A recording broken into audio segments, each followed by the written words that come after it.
We're in. All right. Good evening. Welcome to DiversiTV. If you are part of our growing legion of fans, welcome back. If you are new to DiversiTV, welcome. Each week, we interview selected guests on topics around the issues of diversity. We're broadcasting from Lane Community College campus and rebroadcast on the Oregon networks eventually, or even currently. If you're new to DiversiTV, just so you know, our mission, and we do choose to accept it, is to illuminate everyday diversity issues and give the mic and the camera to those who don't always get it. And to that end, each season corresponds to a Lane Community College term, and this is our 8th season, and we've been focusing on systems. So we started out with a legal perspective with Greg Hazar-Abedian, who is with the Public Defender's Office in Lane County, Marcela Mendoza, Centro Latino Americano, Michael Samano, who was talking about Lane's integration of vets in education. And this week we have Michelle Maher, who's a Native American therapist, and talking about a teacher's perspective. So our guest tonight is Michelle Maher, who does diversity work as a diversity trainer and a teacher and a therapist. So welcome. Thanks so much. So where are you from, and how did you come to Eugene? Well, actually, the way I got to Eugene is that I was in a graduate school in Syracuse in a department called the Cultural Foundations of Education. And, when, I began teaching and publishing and really felt that I wasn't making enough of a difference, even though the cultural studies and the hidden curriculum work study that I had done there I felt really wonderful about. I was helping train student teachers and teaching in the Graduate School of Education. I decided to get a master's in counseling, and so I came here to the University of Oregon in 1994. Hidden curriculum, what's that? The hidden curriculum, which I think is a fascinating topic, is what do we learn from our everyday lives, and also the kind of education that we receive from the way we're taught, the way that's organized, and the way it's structured. So often teachers, for example, have a curriculum, and they say, well, we're going to learn quadratic equations today, right? But what do students learn in that case by how they're organized, if they're placed in groups, or if it's competitive, the place of mathematics, and the place of relationship, right? Okay. In larger society, we can then broaden the idea of education. And what do we learn by the ways in which we're organized in social institutions, in our workplace, in our families, and in the ways in which people in families are organized by social structure? What do we learn by that? Okay. So, Flynn, for example, what I heard in that is that curriculum itself is kind of like scope, sequence, and content of what you teach, the words, letters, et cetera, et cetera. But then the hidden curriculum is kind of like the hidden message about who's grouped where, content. So the subject may be, for example, you use quadratic equations, right? But part of the hidden curriculum is then how numbers are used in society beyond simple computation. So they have, numbers are used, I think the Mark Twain thing is there's lies, damn lies, and then there's statistics. So, lies, more lies, and statistics. Yeah. So that, statistics can be used to essentially, hide, obfuscate the truth, et cetera. So that's kind of like a hidden curriculum, then, how you do that. Right, that's one example. But you also might add, for example, if we're going to talk about the classroom rather than the broader scope of hidden curriculum, right, which would be our lives in society and social structure, what do students who then perceive that curriculum, the way in which math is taught, for example, differently? Yeah. Right? How are different students treated differently? Yeah. How does math become maybe a dividing line between certain students and other students? What behavior is acceptable in a math classroom? And how is that applied sometimes similarly or differently? How do we learn about the curriculum of emotions in a mathematics classroom. So that it is, what you're saying, related to the content of what's not talked about. Yeah. But there's also a broader scope. What's the context of the way in which that content is being taught, and how is it received differently? And what I like so much about this topic is that then personal experience is really validated as a player, right, in where's our world going? Yeah, because personally, well, not that I want to harp on math, particularly just because I know that you're good in it. And, but I am a former math teacher. Yeah, and you're a former math teacher. And don't tell anyone. You know, the thing with math is that, you know, you're made to feel smart or dumb based on your math skill as part of the classroom experience. And so if part of the curriculum is how you're made to feel, or your feelings as a subject area, then certain people are certainly, I mean, this is certainly a part of Bob Moses' work, so the Algebra Project, in which algebra is a civil rights issue. You know, so if you don't get algebra in middle school, you don't go to college. That's and right. The decision who gets algebra is often based on immutable characteristics like gender and race. So then right. And tracking. Yeah, and tracking. Exactly. Who's made to feel smart, and who's given extra help so that they develop their math skills or their numeracy, and who is not. So that's part of the hidden curriculum then too. Well, and another piece of hidden curriculum that's sometimes not talked about is, you know, for example, when we're talking about education, the goodwill and competence of math teachers who then are maybe the right word is saddled, but I would hope not. But it's seen as saddled with all of these other implications and responsibilities that it's very challenging for a school of education to train teachers in about the role, for example, of math in the determination of what smartness is. Because we know that young people, if they feel like they're smart, they're more likely to try to challenge themselves. Yes. And be challenged and persist in school. Yeah. Right. Yeah. And even maybe not do so well and continue because they have a belief in themselves, right? And that's where some of this personal experience comes in. Then you have other students, right, who may get a different message. Yeah. How are teachers trained and supported in this really complex way? And most of us, you know, this is a real challenge for teacher education, right? Is to figure out how to, because we know schools are a real, extremely powerful, right? Yeah. You know, in what our future society looks like, right? They're very, very powerful.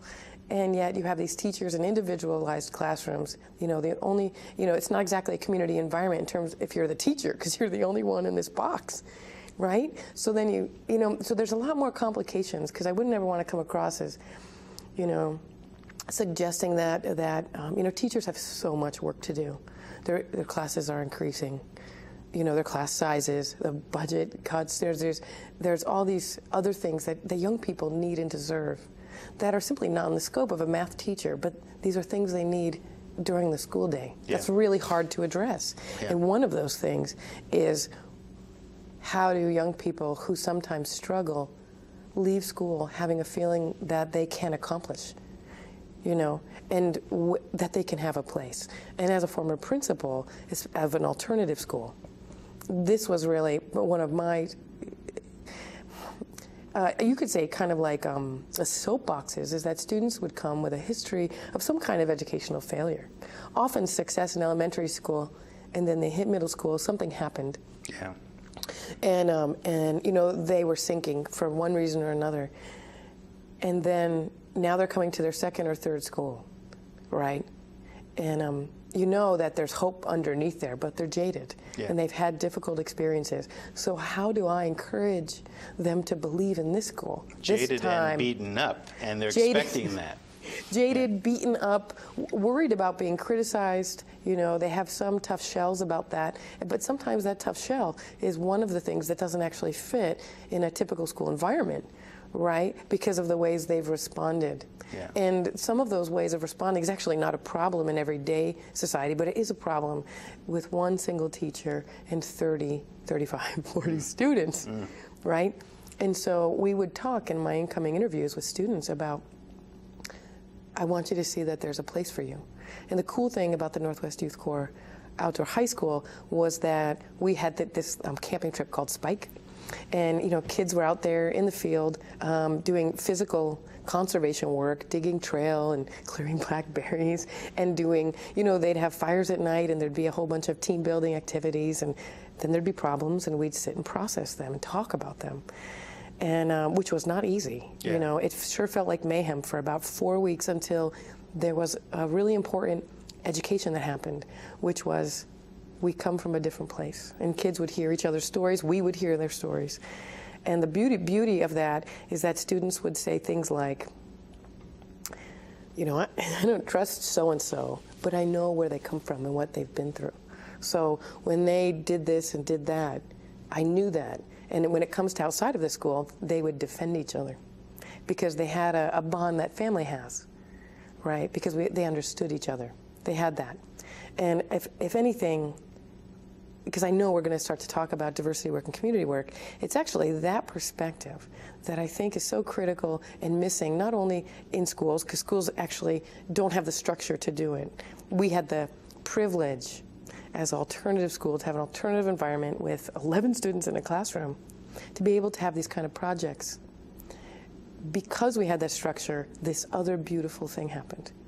This bonding that kept kids in school, even if they had a hard day, or they didn't feel like their teacher, you know, was supporting them enough, or they didn't get enough help, or they felt disrespected, they would stay.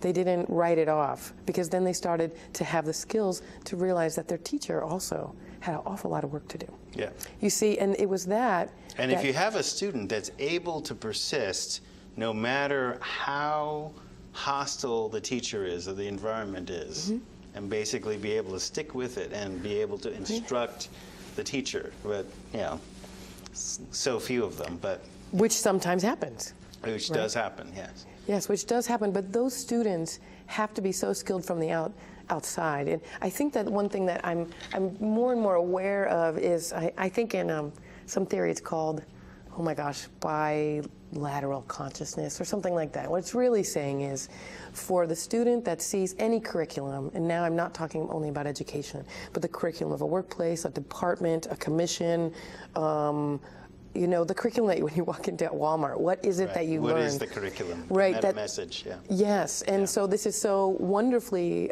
exposed in gendered relationships, race relationships, you know, things that seem to have some line between them, which is a mythical line. Yeah. But it's more complex in other, what we might call axes of difference, right?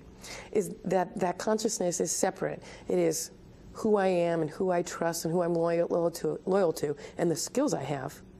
For example, in the case of race, and then sometimes noticing that a certain historical curriculum that suggests Columbus discovered America is not one, it's not only incorrect, but it's coming from a very, maybe a consciousness that's negating the history and the well-being of a people.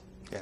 Someone, a young person, and you know, of course, someone else who has that consciousness is going to be actually a fabulous instructor for teaching social institutions how else to build community. Because that's not the original structure, right, of this social structure. That's not it. The goal was not to build community. In fact, it was to, you know, hold certain communities in one way, you know, safe, I guess, right. But also to maintain their power, maintain their control. I mean, you're talking about America, certainly. Yeah, for good reasons and for not so good reasons. You know, there's always justifiable and actually seeming legitimate reasons for wanting to make parents need to hold on to their power to keep their kids safe. Yeah. Right? Yeah. And sometimes, you know, participate in things, you know, about teaching a young person that at first glance might look like there's some friction. But as adults, we know going through friction is a very healthy thing. We need to know how to do that, to hang in there with each other, because we're gonna have friction, right? But there's a line between friction and violence, right? Yes, so you need sufficient lubrication when there's friction. That's right. Otherwise, things get too hot and it gets damaged. That's right. You need patience, compassion, and right. But when social structure becomes paternalizing, or what's the word? Patronizing. Yes. Yeah. Or when community members come to for example, that structure in some way, like children to parents, that's actually inappropriate. These are community members. These are adults. Yeah. Right? And sometimes need some basic understandings of some of the ways things work. Yeah. So when systems, you know, like structures, treat community members as if they're children. That's right. Yeah. Because they're disempowered and they're going to ask for permission. And, you know, can we, for example, can this guideline, you know, would you look at these kind of guidelines? I'm concerned about my community being served by your institution. Sometimes those people are targeted, and then what happens is it's actually lost the, you know, when I look at social structure, what I'm looking for is, you know, social structures when us as individuals and families and communities are giving up our power to organize, right? In not just in hopes, but hopefully actually giving it to competent, you know, competent adults and systems who are treating, who are kind of building community resources so that there's a we. Yeah. There's a we that, you know, survives in a balanced way. We, not an us and them. Right, that's taken care of. Because we know that there's certain things, of course, that happens in, you know, that can happen in families or communities, et cetera, that it's really helpful to have some help in taking care of that, right? And we can look at lots of different levels of that. Public education, the role of public education here is, of course, to help there be some, you know, joint forms of communication, right? Which is, right, literacy. One would hope. One would hope. Yeah, shared levels of communication. So, yeah, literacy, numeracy, you know, what's politeness, what's considered polite, what's considered rude. Right. When you make mistakes, when you step on somebody's toes, okay, were you watching where you were going? Were you watching where you put your feet when you stepped on, you know, somebody, when you walked on somebody's grave or whatever it is? Which is exactly why, you know, that I love so much that schools have an agenda of, you know, kind of anti-racism and sexism, et cetera, et cetera. Where they have that and when that's real sometimes. Yeah. Yes, and well, it's also schools have been given a certain assignment without notice that there's no classroom on communication skills. Yeah. Notice that teachers aren't necessarily taught classroom dynamics or how to, you know, conduct classrooms when there's conflict, especially when conflict comes up in the curriculum. Well, and even if they are, they're given a standardized curriculum, right? Or at least there's standardized testing that when they are then questioned, well, how come, like, let me give an example. The example that would be really hard to have in a public school. I had this, what I'm going to say is a wonderful student who took bus tokens from my desk. Okay? This is at the high school. This is at the high school, right? And so, what happens is in a small school, this is actually a big deal. This is a big deal because, you know, we have to work on our own budgetary constraints. We happen to, you know, be able to get these tokens for students at a discount, et cetera, et cetera. But we're also operating on, you know, very slim funds. But I also felt like this was a teachable moment. So instead of going to math, right, knowing that we have things like standardized, and parents have the right to question, why were you talking about bus tokens instead of quadratic equations? They have a very legitimate right to ask that. But what we did for the next 2 hours was that I sat down with our entire school and said, what should I do? I said, because I don't know about you, but I have to lock my door at night. And I don't like that. And this kind of behavior participates. And yet, this is one of our community members, and I know you, so I know this is someone obviously a student that I really cared for, right? Who had some things to learn. About boundaries and going into people's drawers and, Right.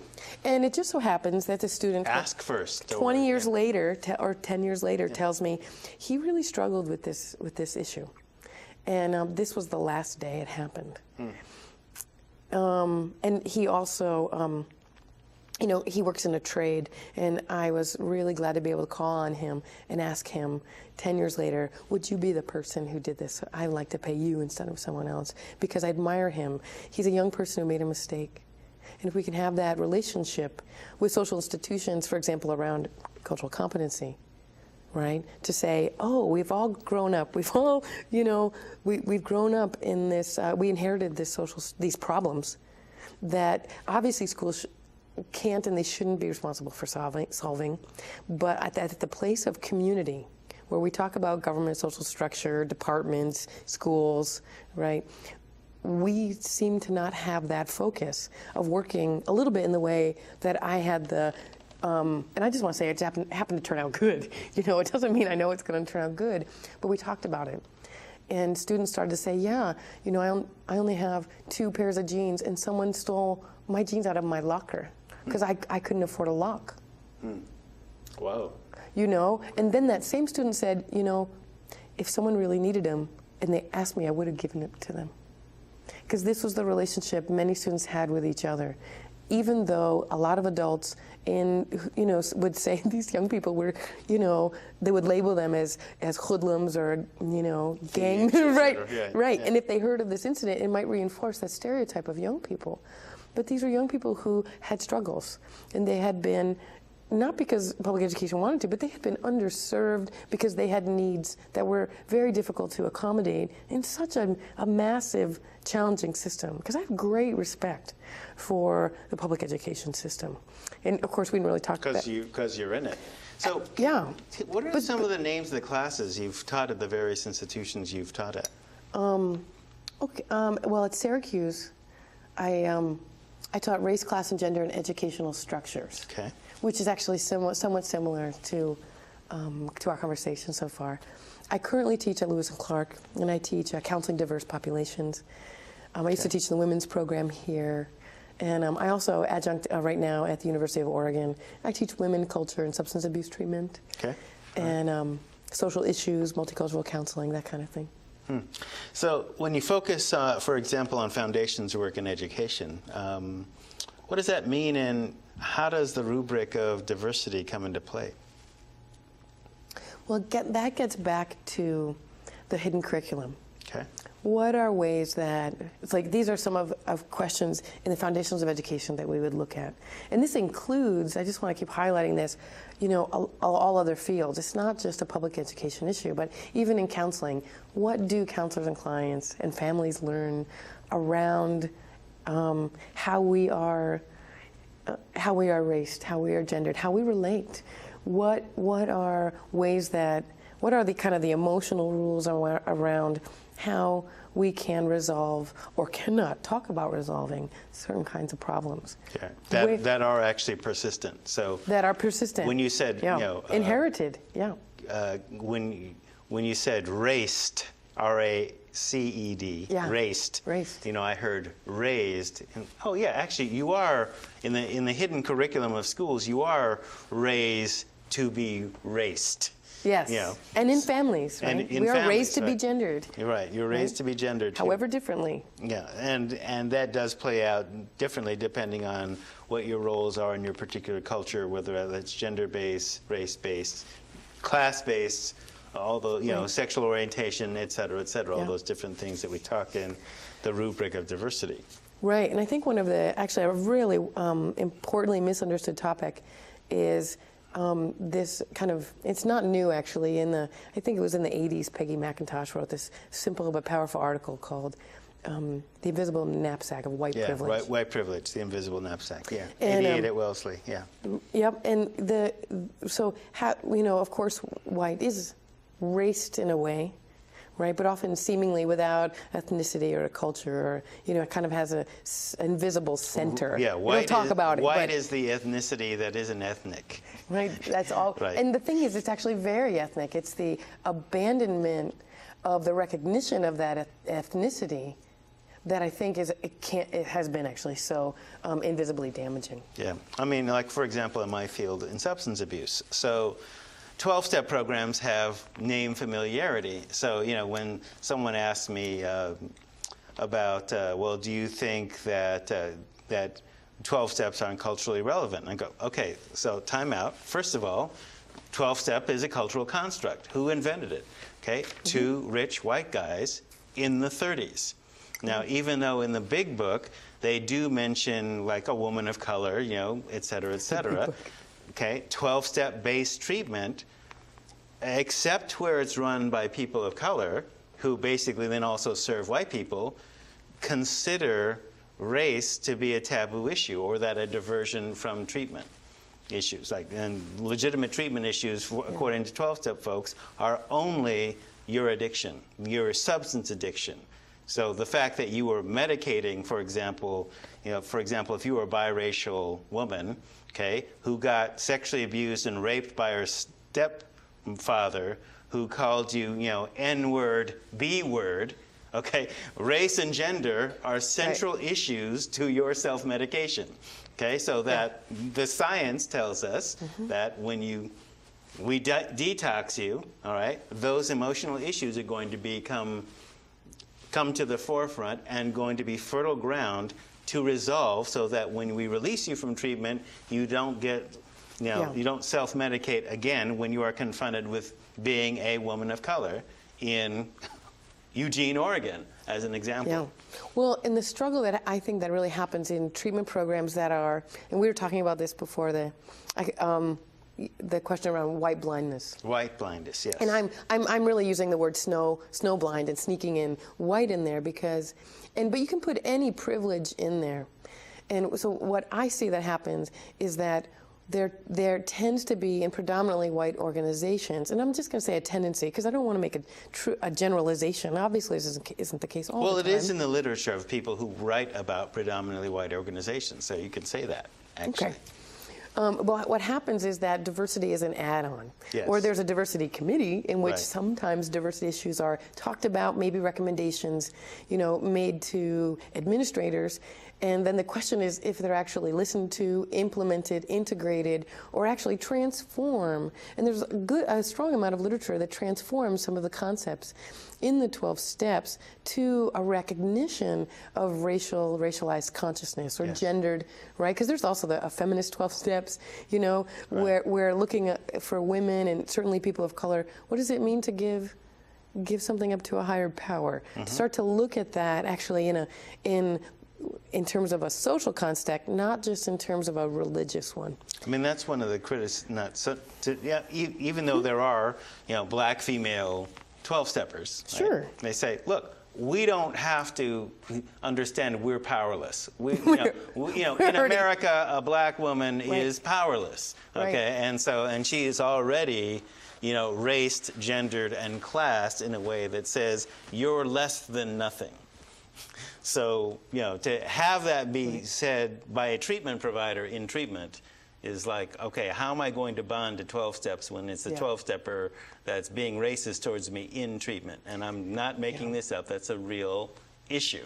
Yeah. Currently. So what I want to know is, in my work training counselors and other human service workers, how can their consciousness be broad enough to recognize that people who have that experience, not only does it, the baseline is to believe their experience, right? But the next piece is to understand the skills that they have already created over, 40 years, right, of insidious, ongoing, daily, if not racism and sexism, then the questioning if that was racist or sexist, and looking at diminished life chances and chances at survival. Because in the United States, what we're talking about is access to the means of survival and then, luxury. You're right.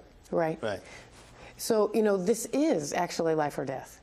Right. This is, the constant fear, the constant, just the constant living of how look at those incredible skills.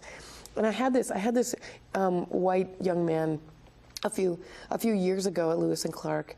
He said in the very first class, and he was a very perceptive student. He said, "Wait a second. So what you're saying is, my experience in the world, my daily experience, has not afforded me not only the skills but the ability to see the world from a vastly different." So he says, I walk in the door, and so I don't understand that there's lots of people in which the door has shut on them. And by doing so, that is white privilege.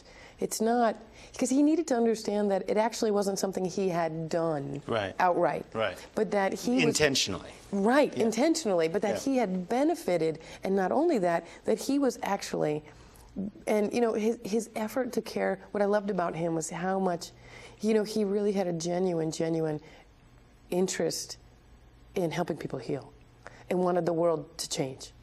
He really did, and he saw that. And that's part of the message, that we're trying to give to practitioners and people, teachers, etc. We know you got into this for a passion. We know That's you right. genuinely want to help people, and sometimes thank you, and thank you for doing that, and thank you for that commitment. But sometimes your training, the way you were trained and the way you were taught to automatically, in fact, hurts people without you knowing. Right, unwittingly. Okay? Unwittingly. And I do that too. And unintentionally, Yes. and I do that too. So what I love about all the cultural competency literature is it's actually based on the notion that A, there is no such thing as cultural competence. So as soon as you hear someone saying, well, we're culturally competent, it's actually showing that they haven't been trained. Right. That they actually haven't benefited from some kind of ongoing, thorough Even if they went discussion to a and training, dialound. Even if they went to a $9,000 training and got a cultural competence certificate, Even then. probably not. Even then, they put it on their resume. But what really impressed me about him, and it actually changed the flavor of my own class because I had a student saying it instead of me, which we always love a student to have an aha moment in class because it illustrates things for their other students, is that unbeknownst to him, he had walked through doors and benefited from lots of things, but therefore was left ignorant about all the subtle clues and subtle things that left people behind him. And then therefore he also lost the skills. Yes. And I've recently had a colleague who, by standing up for some issues around race and other things, was targeted, and a Caucasian man. And by what I realized about him is that he had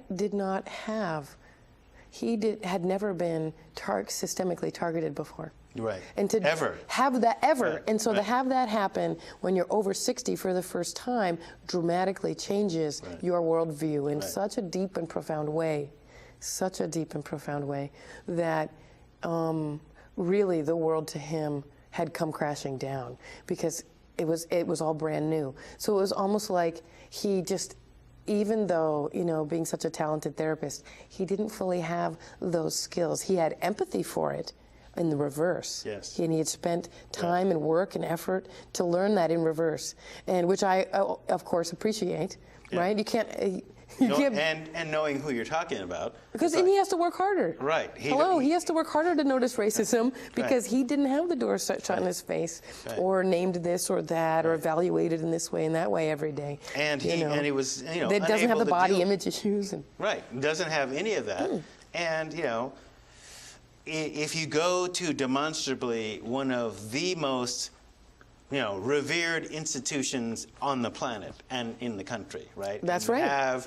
I'm Harvard educated. Yeah, he was. Right? That's right. Yeah, okay. And then you're targeted. Yeah. He just simply didn't. Right. Yeah. You're not prepared for that. Your Harvard education does not prepare you for being a target of discrimination. And then there's this flip side that I said. By other white people, by the way. Let's to name that. Yeah. Right? But what I also want to highlight here is because I've heard the the kind of phrases in my classes too.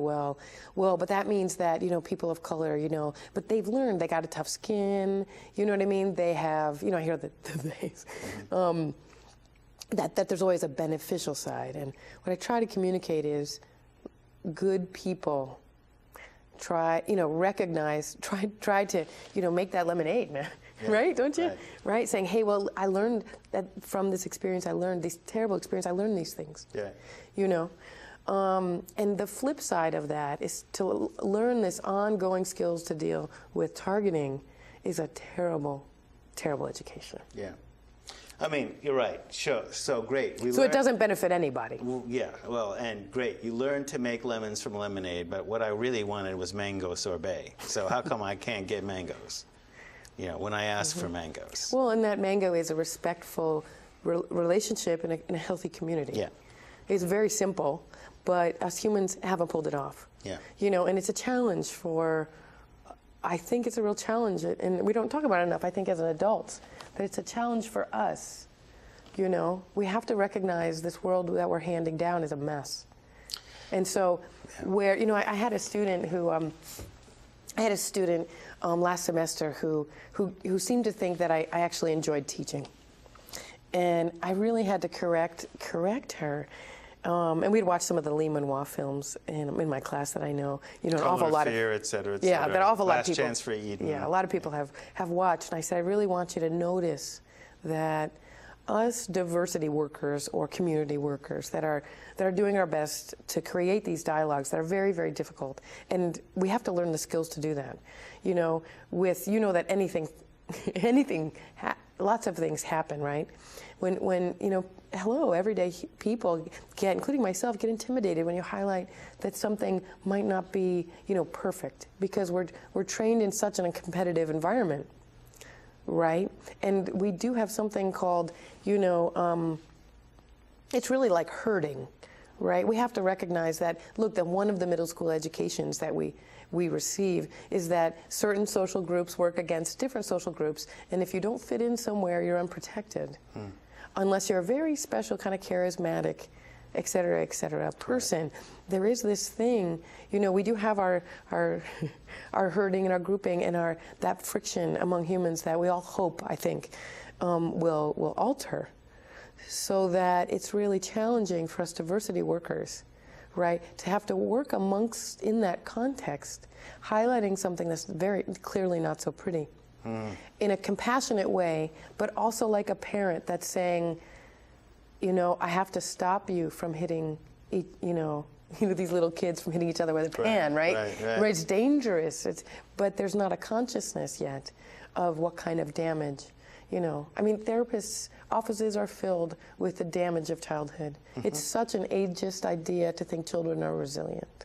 It is so incredibly ageist, because you have, you know, counseling rooms and treatment centers filled with these scars that have yet to be healed, partly because we don't have a social context in which to have dialogue, right? That's one thing I loved. I think one of our successes at the outdoor school was that we had the good sense to stop and process, stop and talk about problems. Why today aren't we able to work as a team? What's going on? Yeah. And sometimes those crashed and burned, and we did it again the next day. And the beauty of it was, now we understand each other. So when racism and sexism clearly happened between students. Well, crashing and burning is sometimes part of the process of learning, too. Exactly. Right? You don't have to be, you know, an iron control, especially with this kind of stuff. Right. So, well, and we should test each other. That's the piece. We have to understand that we're being tested, you know? Because if I test you, that's really asking, can I trust you? And I've been hurt enough to know that I need to see evidence. Right, and I need to see you flop as well as succeed. That's right. And then if you flop, can you get up and say, you know, or you step on my foot, can you get up and say, I did that, and I shouldn't have done that, I've disrespected you. I'm sorry. Right. I'm sorry, and then demonstrate a difference, right? I mean, it's that very intent, simple. It's that actually, intent versus impact. I was taught that's what it meant to be an adult. Yeah. Is that you still stepped on toes and you still had your toes stepped on, but that you were able to communicate. Yeah. So, as a woman of color, you know, the conundrums of teaching predominantly white organizations, because all the organizations that you mentioned are predominantly white. So, it's true. So, in using personal experience versus research, you know, correcting grammar, terminology, you know, how do you deal? Because you talked about racial aggression in the classroom. So here you are, you're naming what this is, all right? Yeah. And you're observing this in the classroom, so you're giving them new language. So how do you deal with racial aggression in the classroom against yourself or other students? So just, you know, not that it's just going to be racial, it'll be other things too. Right. Well, and I want to just, you know, because this question comes a little bit from the conversation we had yesterday. Teaching around issues of multiculturalism and diversity and power is very different than teaching English and correcting grammar. That's it. It's very, very different. We have to understand that. And it's also intimate, and also, you know, ties into our view of the world. So I have to recognize that for my students and also for my friends and family and my you know, the communities that I'm in, we have, you know, we have often a relationship in which, you know, there's a context to talk about this kind of stuff, right? It's different than in the classroom where, or for example, commissions or other committees where there may or may not be consent. As students, there's some kind of consent, right, to dialogue about diversity in a diversity class, right? This is, you know, but I also struggle around that because this is a passive consent by signing up for a class. Yeah, right. Right? And I have to recognize that some of this education or training or whatever, you know, I'm always teaching Social 101, right? I'm always teaching Social 101. And so at what point does this shift a student's or a friend's or colleague's worldview? And often before you shift that worldview, there's tension. It's traumatic to have your worldview changed, even in a good way, right? We talk about sometimes, you know, marriage being, right, these big transitions we go through that are wonderful, that have a emotional fallout because it's dramatic changes. You move to a new place, you have you know what I mean, et cetera. You know, different kinds of relationships come and go. So I have to recognize that when I'm targeted in the classroom, that first of all, it's a product of this shift. Right, yeah. But I also have the responsibility. You know, I can't. You help. kind of placed yourself in the crosshairs. I placed myself there, yeah, right? Not because I thought it was fun, but because because sometimes like you know, it's fun. Like this is the weirdest. How can people think it's fun? But it's a commitment because this is not the world I wish to hand down to, you know, my niece and nephews and the other young people in my family. I'm so sorry for them that they have to put up with what they have to put up with. And then all the new stuff they have to put up with that I didn't. You know, that's what it comes out of. It comes out of, please don't let this happen to them, please. You know, and then how do we get through it when a large majority of people really didn't get that we have to get, you know, everything being good, seemingly good. I think it's a Western Caucasian cultural thing. It's not only Caucasian, but there is kind of a pervasive institutionalized culture that if we all seem happy, then that's good enough. Right. And for me, that institutionalized culture. If we're all getting along, it's okay. Right. What that does is that's an institutional culture that does its best to silence any problem. Yeah. Or hide it. Right. I mean, it's kind of like, you know, the old elephant in the room thing. Okay. So maybe the elephant did get in the room as a baby. And but you know it's stinking, right? And so maybe we'll refer to it by, you know, feeding peanuts to the elephant in the room, but you know the elephant remains in the room. Well, and it remains. The problem with problems is they remain alive. Yes. Until they are resolved. Right. And so if there isn't any institutional, societal, cultural, or familiar culture of resolution, whether that means, you know, we have our own way of highlighting a very important discussion to happen, right? Yeah. You give tobacco and there's certain things that you do to say, I really need to talk with you. And I want it to happen in a really, you know, I want to come out of this feeling, you know, bonded and respected and, you know, good result, a truly good bonding experience, even though it's a problem. That institutional silencing is pervasive. Yeah. And so what happens is that certain people who say, hey, I smell something here, they get targeted as if they're the only one, you know, villainified, becoming, seen as a villain, taking a issue, you know, and they're the only one. Right. And so often what that person really is who's saying there's a problem is behind them is a series of casualties. And a series of other, for example, organizations that have knocked on the door saying, please serve our community. Yeah.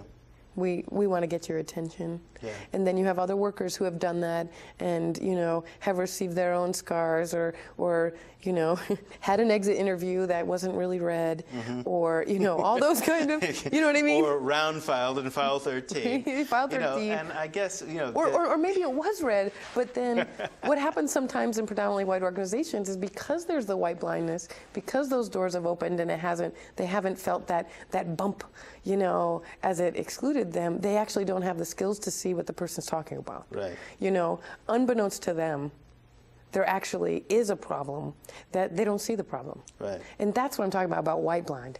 Pretty much. So there's a couple of different levels of this white blindness. So if you think of the image of, somebody taking a picture of you, right? And the flash happens, boom, and all of a sudden you can see is white dots. Well, white blinded. You just see what's in front of you. You just see what's in front of you. You don't see the actual scene anymore. You just see, whiteness. Right? And white dots which have obscured your vision and not the problem. And usually, almost like the definition of projection. Yes, almost like the psychological definition of projection, a form of schizophrenia. Right. And for people who actually haven't had the experience of ongoing insidious, passive-aggressive, sneaky, compliments that are really et cetera, all the setup, the ways that people can be set up to actually succeed, but it's really so that they can be now targeted as someone who's, they're promoted, but then they're targeted as they're promoted so that you can get rid of them. Well, right, there's that. Yeah. But there's also that sneaky kind of promotion that everyone knows someone, didn't really earn it, and then they're going to get targeted. That's actually a form of passive-aggressive. All those little nasty, insidious things. What happens is without that culture of dialogue and receptivity, community cannot happen. And these issues of institutionalized discrimination are seen as absolutely irrelevant because they literally cannot be seen.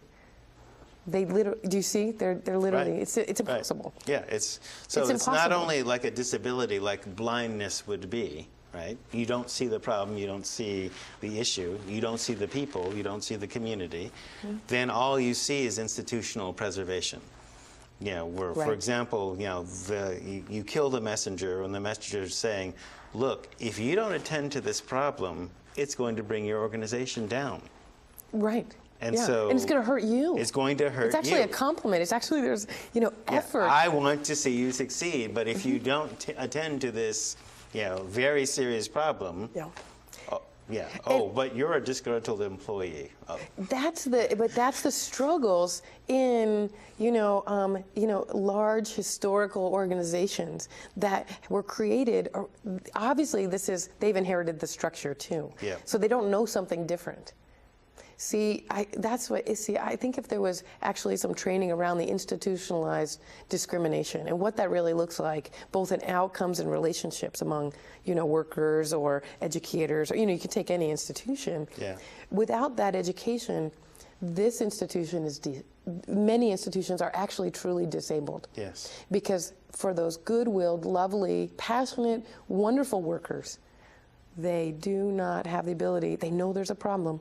They feel it every day they walk in the building, but then they cannot put their finger on it, because that's the other piece of the white blind is it hurts. Yeah. It's actually no longer is their work fun, and then they have us, diversity, whether it's a diversity worker or community builder, who knows, facilitator of something, because this doesn't always only happen across axes of difference. They're just the most apparent. Mm-hmm. They're actually some of the most easiest to identify. There's so many others. Do you think one of our other guests talked about in his dissertation cultural taxation, the idea that you're a person of color or a diverse person under that rubric. I pay the tax. Yeah. You're expected to do diversity, social justice work on the side, outside of your job description, and your white colleague can essentially ignore that kind of work. Right.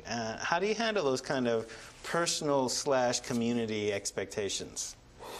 That's a really good question. Some of it is, of course, to take it on because there's a problem, and I'm the kind of person that wants to see it solved and be a part of that.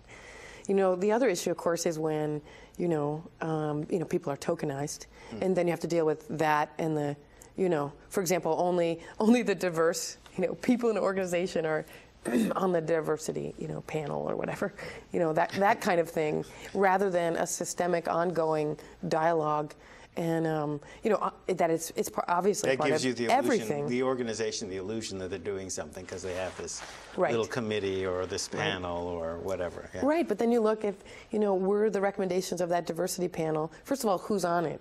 Yeah. Is this someone who's who actually has training, education, experience, doing other kinds of diversity work. Right, aptitude, right? Or is it someone who was sentenced there because they're, they did something they shouldn't have, but they're really a budget person, or, somebody who's doing a good job about what they're trained to do. Or that has happened. I'm not making that up. Right, right. Yes, there is a tax. There is a tax. What happens instead is that,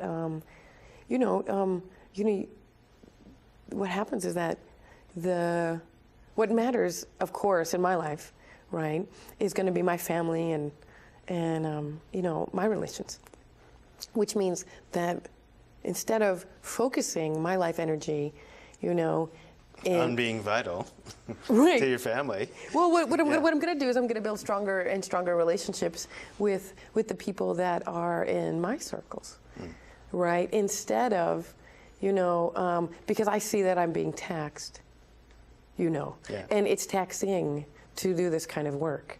But it's almost like, one of the struggles I've had in teaching is, and being a teacher is, when do you do things, when am I called to do things elsewhere that are voluntary, that are actually not a true cultural tax, but instead, it's not expectation by an employer, right. But instead I'm on this panel or doing this or on this commission. And for example, I was at this NAACP meeting, and a certain department came because the NAACP was asking about serving kids of color. Yeah. It just so happens, almost 20 years ago, the NAACP succeeded in having, a certain person's job in that organization named to work specifically with youth of color. And so this department comes in, and, of course, it's all, I think 4 white administrators, and they bring their a Latino cook. Okay. Right? Which is actually unrelated to what meeting around. Unless the cook maybe culturally competent services. Cultural competent services, or unless they brought the cook because the cook is working with youth of color, but they're not specifically working with. And you know who they forgot to ask? Right. They forgot to invite the person in the NAACP, the position that the person who's supposed to be working specifically around, serving youth of color and cultural competency. Yeah. Yeah, somehow just missed. Right. And so when I see things like that. Just to name it, just the position in the organization, having done that kind of work. So you bring the Latino cook instead of them who's basically cooking in the kitchen, not necessarily working with youth of color. Right. Well, they do work sometimes with youth. And you forget to bring the minority youth advocate whose actual job description is working with communities of color. That would be the case. So my question for myself is, what do I do? I'm a community member, right? And I know I have some, understanding of this event. What do I do? Do you stick your nose in? What do you really? Yeah. Because in the classroom, right, I have something called, what I'm telling you is somewhat of consent, right? To dialogue. Because you have a title of a class and people sign up for it. It's very simple. What they're supposed to do. Right, but what do we do? And what I notice about, the ways committees and institutions are organized is that, of course, not surprising, and I wouldn't like it either, a lot of organizations don't want outside oversight. By the way, they're probably underfunded. They're under a lot of pressure. They should be consulting, a lot of the recent literature, et cetera, and they're responsible for their areas of expertise. And there is literature. And there is literature. Yeah. The question becomes, when gross examples of oversight and white blindness like this happen, what do we do? And that's not something I don't always know how to answer. Yeah.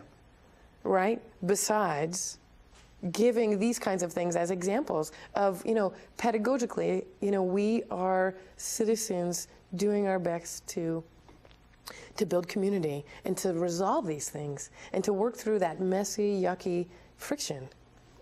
Right? Yeah. How do we bring it up in ways that it can be dialogued about? Right? How do we become a part of that? And, the thing is, I don't have an answer, because what I find in this area is there's some people right, who consistently show up. Yeah. But there's an awful lot of people who say that it's really important that are really not a part of an ongoing dialogue. Because, by the way, they have, you know, and this is the place of diversity. They have, you know, families and work and, right? And so what happens is diversity issues are relegated to a committee or something outside, or, right? Right. We're going to have to leave it there. So, thank you. You're welcome. For coming. Thanks for inviting me. Yeah. Because it'll have to be an ongoing dialogue. I mean, that's the answer to the question, the quick and dirty. So if you've liked what you've seen, write us at liveclass@lanecc.edu, put DiversiTV in the subject line, and tell a friend. And we always welcome feedback. So go well, stay well.